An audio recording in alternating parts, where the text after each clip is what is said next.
Sarah had recently moved into her new home, a charming old house on the outskirts of town.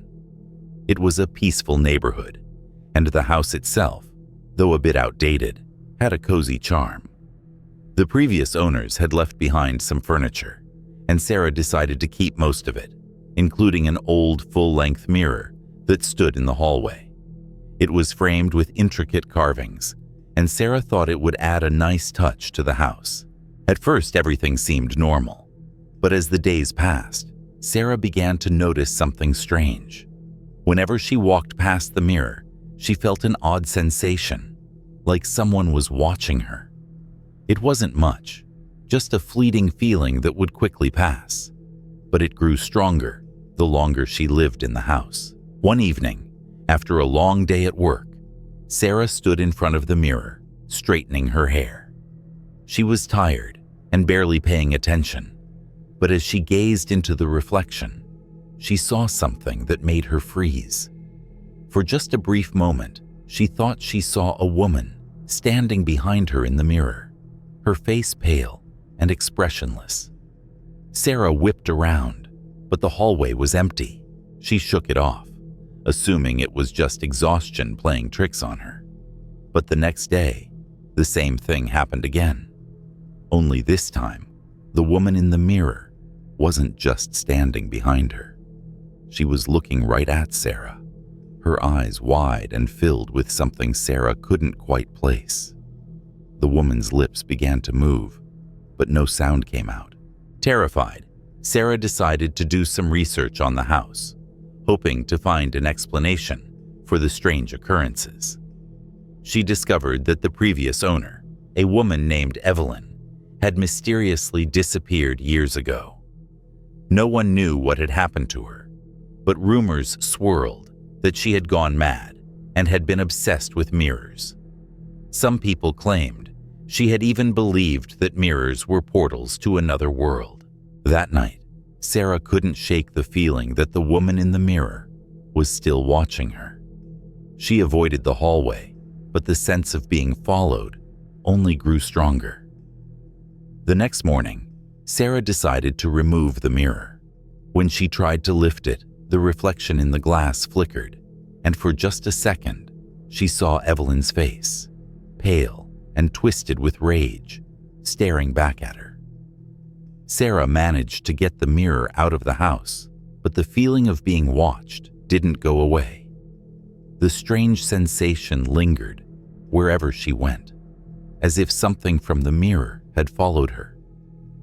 She could never escape the feeling that Evelyn, or whatever had been in that mirror, was still with her. Tom and his friends, Jake and Alex, were exploring a remote area just outside their town, looking for new places to hike and camp. They had heard rumors about an old house deep in the woods that no one dared to visit. Some said it was abandoned. Others claimed it was haunted. But to Tom and his friends, it was just another place to check off their list of adventures. One warm summer afternoon, the three friends set out to find the house. They knew it would be a challenge, as the forest was thick with trees, and the house was said to be located deep within it. But they were determined. After hours of hiking, they finally stumbled upon the house. It was an old, decrepit farmhouse, hidden behind overgrown shrubs and trees. The windows were dark and dusty, and the door hung crookedly on its hinges. The house had a haunting aura, but the trio decided to go inside. The moment they stepped over the threshold, they felt a chill in the air. The floorboards creaked under their feet, and the air smelled of mold and decay.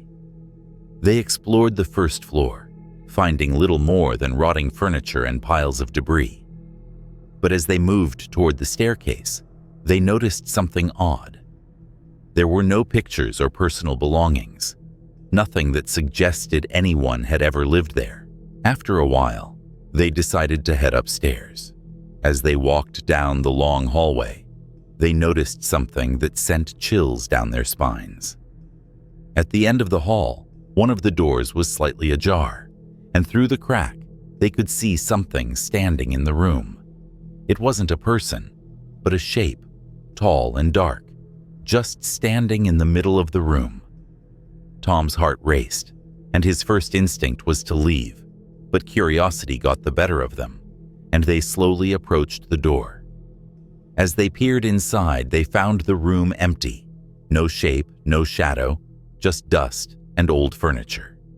But the temperature in the house seemed to drop even further. Just as they turned to leave, they heard the front door slam shut. They rushed downstairs only to find that the door wouldn't open.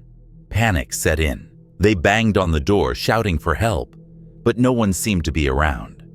Then when they turned to look around the room, they realized that something was wrong. The house had changed. The floor plan no longer matched what they had seen when they entered. The hallway was different, and rooms they had explored were now sealed off or missing entirely. It was as if the house had shifted, trapping them inside. They finally managed to break through a window and escape. When they looked back at the house, it was gone. There was no sign of the farmhouse, just empty land and trees. It was as though the house had never existed at all. When they returned to town, they tried to tell others about the strange house, but no one believed them. No one could find any trace of the farmhouse, not even the spot where they had stood. It was as if the house had never been there.